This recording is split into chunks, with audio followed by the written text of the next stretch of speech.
ladies and gentlemen, and Ramadan Kareem to you all. I'm your host, Lara Sam'an, bringing you a great line of segments featuring local talents, initiatives, and events from around the kingdom as we celebrate the holy month. So stay tuned, we'll be right back.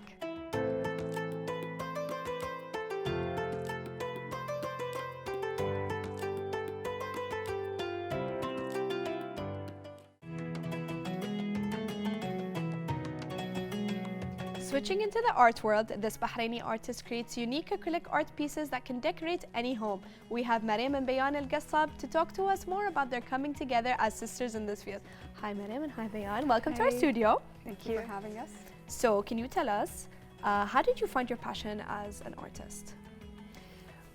When I was young, I always wanted to know something new and try something new. So I think art is something special to my heart. I can express my words in painting. It's much easier for me. Okay, and it expresses your thoughts in paintings as well. Yes. Would you say that when you paint, do you always have a thought, or it's just you just paint? Oh, no, I just paint. You just paint? Yeah, it comes. Yeah. It comes to your mind. Do you wake up and say, "I want to paint today"? Yes, it comes at the moment. So, okay. Yeah. Okay, amazing. Which makes it, I feel like, more special because it comes at the moment. Yeah. What would you say differentiates you compared to other artists? Maybe that I try something new. I always use bright colors in my paintings. Yeah, I love art and all about the techniques in okay, art. so would you say you try different techniques every day? Yes. Not every day, of course, but you know what I mean? Every day. Yeah, every day. Every day. So you're still learning all the different techniques. What's your favorite technique? Abstract art. Abstract art? Yeah. Okay. Because there's no rules in abstract art. And I can use whatever I want. Yes, correct. You can, yeah, because you can draw a line here and then draw a line here, and it's like, yes, this is my abstract art. This is art, yeah. And how do you seek your inspiration? I don't understand it or know where it comes from. It always comes in the moment. So, yeah. How old were you when you started painting? I think when I was 13. No, I remember our parents, especially my mom, she would take us to shops in Bahrain and we would just go crazy buying colors and chalk pencils and stuff. I loved buying those things. And there's always packets that have so many different colors. They were so attractive. Yeah. They were so nice. I'm still like that today. It's still inside me. So like I believe Maryam started at that point and she kept developing. I remember she studied business in college, but you would find her in her room painting. Oh, so it's a all day long. complete different field. Complete different field. Business, but I like to paint. Okay. Yeah. So like she started painting all day long. You would find her up at 4 a.m. and she would just paint. I remember at one point she painted my entire bedroom. Oh wow. Yeah. Even the doors. Oh, yeah, everything. Everything. And how long did it take to actually do that? Maybe 3 hours. I thought you were going to tell me 3 days, 4 days, and 3 hours. It was 3 hours only. Did you repaint it after she did that? No, it was a work of art, honestly. Okay, amazing. Which is amazing. It's amazing. Can you talk to us about the paintings you guys bought with you guys here today? Let's start with Hayat. It's my favorite painting. I love the colors. It's too bright. And I love the colors. I love how bright it is. Thank you. I love It's so special to my heart. And may I ask, why is it special to your heart? Is it just more on a personal level? Yes. That's fine. Of course, that's fine. But I want to know, how long did it take you to paint this? Maybe 3 hours, 4 hours. Okay, it's not. Yes. Wow, that's fast. Yes. Yeah, that's very fast. Okay, can you tell us about the other paintings you bought with you today? Okay. I think I would talk about El Jarrah. Okay. The blue one. What's this one called? El Jarrah. And I love the names, how you've named them. I love it. Thank you. I just went to Zanzibar. Okay, amazing. So, yeah, I got inspired by the culture there. So, yeah. It made you want to paint this. Now that you said Zanzibar, I can see, I know in their clothing they always have this, and I'm guessing the piece on top is the headpiece, correct? That they wear in Zanzibar. Okay, I love it. I love the people, how you do your stick figures. Oh, thank you. Can you tell us about the launch of your studio that you guys have just done? Oh God, yes. So basically Maryam has been running the page for around 4 years. and we just joined forces, I think, in February. Oh, okay, very recent. Okay. I decided to quit my job. Okay. And we started having kids art classes by the beach. It was so tiring, but at the same time, it was very rewarding. You would go back home and you'd feel happy. You feel happy because you see all these kids so happy as well. Yeah, and we also had like adult classes, and it was actually very fun. And we decided, you know what, let's start a studio. Let's open up a studio. So we went and we looked at places, and we decided on one place. And we decided to open Shagaf al-Fan, Passion Art Studio, for teaching kids and adults. Okay, that's really cool, you guys. Like, I love that you guys, as sisters, started this, and it's something. We have a couple of art studios in Bahrain, but of course, everybody has a different technique, a different way to teach people as well. I want to highlight that in our studio, we do not just focus on kids classes. We focus on adult classes, and we also have a session where it's called Mommy and Me. Oh, it's my first session. that's your favorite session because it's so cute. So we try to actually create some bonding time between the child and their mothers through art, because a lot of mothers, they want to take art classes, but they don't know what to do with their kids. Correct. And in this session, they get to bring their children and they get to learn art together. And we also have couples classes. Okay. So you've done different classes for different type of people. And do you guys actually have any classes coming up for Ramadan? Is there anything you guys are planning on doing? Actually, our opening is going to be on the first week of Ramadan. Okay. We are going to have a big exhibition featuring Maryam's art. And during this week, we're going to have lots of special offers where it's going to be like 50% off on like packages and so on. Yeah, it's the opening stage. Can you tell me who is your inspiration and talk about the people who supported you the whole time in your journey? Our parents, they were very supportive. Yeah. So I'm sure they pushed you guys and said, do it. Yes. Actually, our father is the one who suggested we should open a studio together. Okay. And he was very supportive to us throughout this entire journey. And like our mother, she provides us with lots of strength to keep going forward. And yeah, it was like we're blessed to have a family like them. And how do you feel now that you've finally come to this stage? You as the painter, of course, I'm sure it feels like a very big accomplishment. It's so emotional. But that's good, because art to me, as I'm sure to all of you, art is emotional. Yes. It needs to have feelings into it. It makes the piece more beautiful. And what would you say is the hardest point that you've overcome with painting? Or with the studio itself as well, the whole journey? I believe to us the hardest point was actually getting the classes out there and reaching to people, because you know the art community in Bahrain is not that big, and not a lot of people would be interested in purchasing a painting. Correct. So it was very difficult to reach them. But over time, you will reach them. I'm Alhamdulillah. sure with all the from the ways and the stories that you have to tell behind some of the paintings, it will reach different people. Is there any tips and advice you'd like to give to beginners who want to start painting now? Yes. Chase your dream. And continue going. Yes. That's the best. That's the best tip in my opinion. Is there anything you'd like to add before we end the segment today? Join us in our opening on the first week of Ramadan and enjoy my sister's paints. We'll all be there, and hopefully you'll start painting next with her. I sketch actually. Okay, so different segments. It's still something. It's still something. Thank you, girls. Thank you, Maryam. Thank you, Bayan. Viewers, stay tuned. We'll be right back.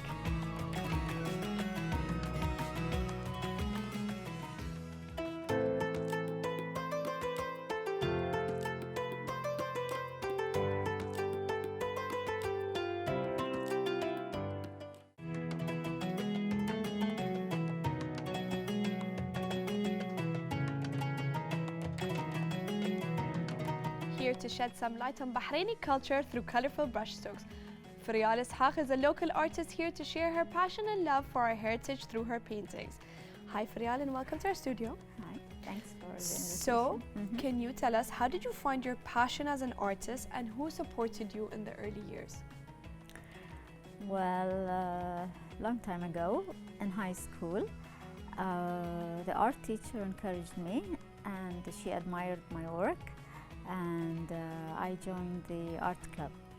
But at that time, I wasn't aware that I was talented until I joined the university, and I took a course with the late artist Ahmed Bakr, and he encouraged me. because he draws with pencil and charcoal. So I was like his student, so I followed his path. And he told me that I'll be one of the most famous artists in the Arabian Gulf. I'm still not. But he gave you that courage and push yes, to do it more. That's why I don't forget that. I need to be well known in Bahrain first, and then maybe I will be. I don't know. You never know. And the more you try, you'll never know. And what do you think differentiates your art compared to different artists? Well, as you see in that painting, it's I like to focus on the beauty of especially women, and I'm affected by Khayami art. Okay. And as you see, I focus on beautiful, relaxed faces, and that all my art, or most of my art, focuses on beautiful women. And I mix like Khayami art with Bahraini cultural art. So then I produce that your kind of art piece. What would you say is your favorite technique? Your own favorite technique of art painting? Yeah, I can't say that this is a school, but I call it Khayami style. I have different styles, and sometimes when I'm in the mood to produce an art like this artwork, so I focus on them. But sometimes I like to change, like that painting there. It's called, the style is Fauvism, and or street art, or also street art is very nice and colorful. Yes. That's how I always look at it. Street art, whenever you see street art on the road, if it's graffiti or if it's a painting, it's always colorful, it's always bright, and it's eye-catching. Yes. And sometimes I paint abstract art, as this one. And sometimes I don't have the model. So because I have two sons, I dress them up with Khaliji thobe for ladies. And then you tell them, I will paint you. Yes. I feel like they look at you and tell you, Mama, why are you doing this to us? And what inspires you to produce artwork? Well, the aim of my art is to focus or highlight on the beauty of Bahrain culture and the heritage. So when I want to seek for a model or I want to get inspired, the Khaliji drama is a good inspiration for me. Yes, because it actually does. They have different types of clothing in all of the different dramas. There's different scenes, sceneries. They build studios for it, so it's completely different. Can you talk about the paintings and art products you bought with you today? Well, I brought different types of artwork or art products. I have paintings with different styles. I have, this one is very special, but no one maybe admires that. It's produced with concrete or cement, and the gold vinyl on the top. I like this style, but I like the style. It's very different. It can be a nice art piece on a table, on a shelf, on somewhere, and it's different from canvas art. It's something produced, so it's a different type of piece. And that tray, I reproduced one of my digital artworks, and as you see, I changed a little bit. What else? I have this bag. It's my own design. It's beautiful. I love the one that we're going to next. I'm in love with it. And this cushion, as you see, this is also digital art. And I can see that you use Bahraini culture and different cultures in your art pieces. It shows there's a little bit on each art piece that you've brought with you today. Yes, this is called like flat art. Flat art, okay. Yeah, this one and that one. It's called flat art. Okay, interesting. Because it has no dimensions, and sometimes there is no face. It's abstract actually. And this dress is my own design as well. It's beautiful. It's beautiful. I love that you take your art and put it into different pieces. Like we have now a concrete piece, we have a tray, we have what you're wearing, the cushion. Like what's nice is that you're mixing your art pieces in all different ways. You're not just putting it on a canvas. You can be spread out in different ways. And I display my work at Bab al-Bahrain Mall. Okay. Also, the fashion I display at Artisana +973 in Jafar. also on the airport, and in Amwaj Lagoon as well. Okay, amazing. That's so nice. So anybody who wants to find your stuff can find it in these places. Can you tell us, how did social distancing affect your art? Well, in 2020, I was where the physical exhibitions, let's say, stopped or weren't allowed. I needed to post on Instagram my art. So I thought, why don't I display or post my sketches? And then I developed the quality of my work, and when I posted them, I received very positive reaction from the followers. So it gave me a push. It gave you a push. The COVID times have changed a lot of how people look at things. Yeah, it was a turning point. It was, of course, it's a turning point. Like you said, it gave you a push. Is there any tips and advice that you have for beginners who want to start painting? Yeah, first, they don't have to be afraid of being accurate, because most of the beginners, they search for perfection, and they think that realism is the only way to start art. But I advise them to find their passion through watching, observing, and YouTube is the best teacher. And if it's still not enough, they can take courses with like personal or private courses. The second advice is once they find their way, they can start, and then they have to join a group of artists on WhatsApp. I feel like it teaches them how people think about art, how they speak about art. It can teach them as well that there are different thoughts. You don't have to stay on a specific type of thought. Even collage, decoupage, it's easy for them to start. Once they join the group of artists on WhatsApp, it opens the doors for them for having exhibitions, and they get feedback from the visitors. It gives them a push as well. As a community as well, it can give them a push. Yes. That's how I would look at it if I was part of these things. I would want it, I feel like everyone talking about it, giving me tips and advice will make me want to do it even more. Yeah. So I like your tips and advices for beginners, because it teaches them don't keep thinking in one way. And I believe everyone is an artist. In their own different way. Yes. I do believe that as well. What would you say is your short-term plan? Well, recently I'm organizing for different activities and exhibitions in Amwaj Lagoon. And my second plan is to launch the first electronic exhibition at Bab al-Bahrain in the souk. And the third plan is I always wanted to teach children or train them, talented children, and to exhibit their work in exhibitions. Which is amazing. I love that, because it's to show people that there are children that are really talented and get it out there. Thank you, Feryal, and hopefully I will be seeing you very soon again. It's my pleasure. Viewers, stay tuned. We'll be right back for more.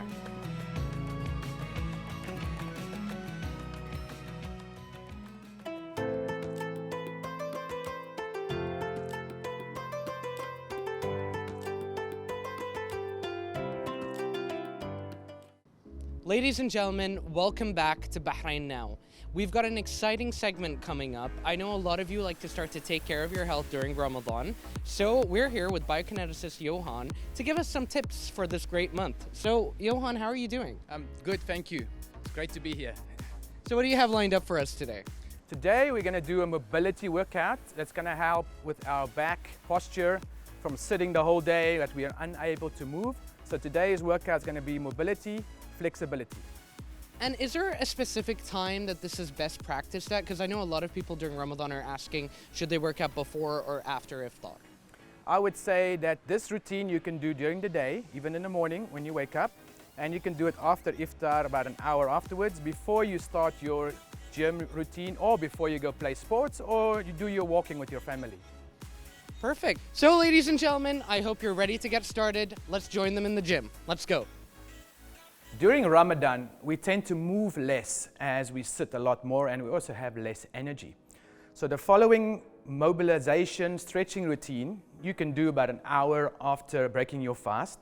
And then you can go for a walk or you can go to gym, play football. So this is also going to help you with if you have any stiff back areas, if you feel from sitting that your joints are not actually mobile, this is going to help you to become more flexible and mobile. So we're going to ask Rudy to lie on his side. I have a foam roller here. You can also use a pillow. You can use anything to place between the knees, just so that your knees are stacked. We're going to go 90 degrees with the feet there. And as he opens up, I want him to slowly exhale. Good. And come back again. Try to keep nice connection here. Don't lose it there. Exhale. Very good. Now you might feel in the beginning that you only get as far as this. That's okay. Just remember, every time you move, go a little bit further. Challenge yourself, and you'll feel your spine here, your thoracic spine opening up. You feel your chest feel better. You feel your posture improving. So this is really good for any type of movement where you're sitting the whole day and feel you need to become more flexible. The next one we're going to do is he's going to be on his back. Knees bent again up to there, feet and knees together, palms out. Okay, show your palms up to the world. Yes, perfect. And slowly now we're going to rotate. So I want you to rotate again, feel just where you feel you can't go anymore. Slowly exhale, bring it back. We're going the other side, keeping this arm nice and relaxed down on the floor.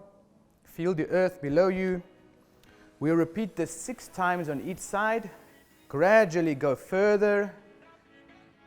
You will feel that your lower back starts opening up. You'll feel your chest muscles, your rib cage expanding, which is really important for getting a bit more energy, a bit more oxygen into our bodies. Okay, we'll do one more time. Perfect. And up. Now we're going to go into a kneeling position. So you can get up for us. So we're going to do the shoulder movement. So in all fours. Good. We'll start with the right hand. Get a nice neutral spine here. Reach out. Come back with your arm. Put it in the middle of your back. And around onto the head. And slowly drop down towards the floor. Slowly come back up again. And drop the hand down. And switch to the other side. So it's really important that you try to reach. Rotate the shoulder nicely. Come back down on the head. Rotate. Perfect. And up. If you feel one side more stiff, I would repeat that 2 more times than the other side. Get a nice, slow, deep breath going. Don't force yourself to hold your breath. You want to feel relaxed in the end positions. Excellent. One more time on the left. Reach around, the middle of the back. Feel the chest opening up. On the head, drop slowly. Rib cage here will expand nicely. You feel it opening up. Come up. Put your hand down. And we'll move to the next position. So Rudy's going to move into a lunge position. If you're absolute beginner, you've never stretched before, this position is a good starting point. Otherwise, we want to challenge our hips a little bit from all the sitting. So you're going to place your hands down. Straighten the back leg. So in this position, we have a nice long spine going into the leg here. We're stretching from up here right down. Now you want to challenge yourself a bit more. So take the inside hand, reach up, reach up, reach up. Perfect. Turn the hands a little bit this way. Very good. Exhale and bring it back down again. Now we're going to drop the knee down. Okay, so from this position, we're going to come upright. Okay, we'll move this hand again. Good. You see, went a little bit further this time. Drop it down. Come up with the body, drop the knee down. Okay, come up. And now we're going to lift this arm to the ceiling and twist slightly and hold at that position.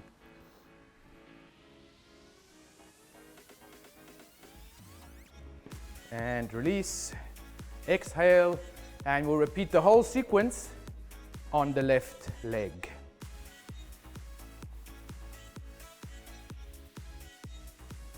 Okay, so we're going to do on this side, straighten the leg out.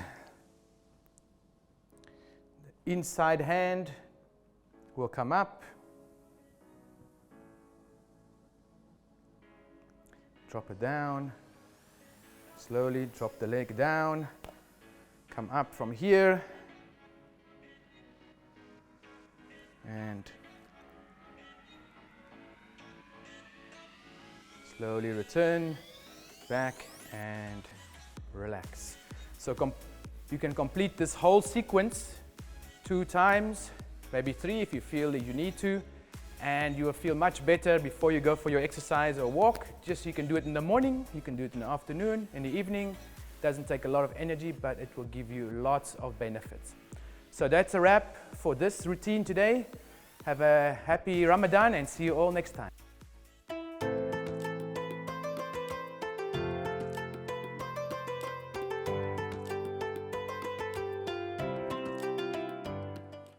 Ladies and gentlemen, this brings us to the end of today's episode. Don't forget to reach out to us on our social media accounts shown below for any inquiries. We love hearing from you. Thank you for watching, and we'll see you in another episode of Bahrain Now. Good night and God bless. I'm your host, Lara Sam'an. Watch me on Bahrain Now.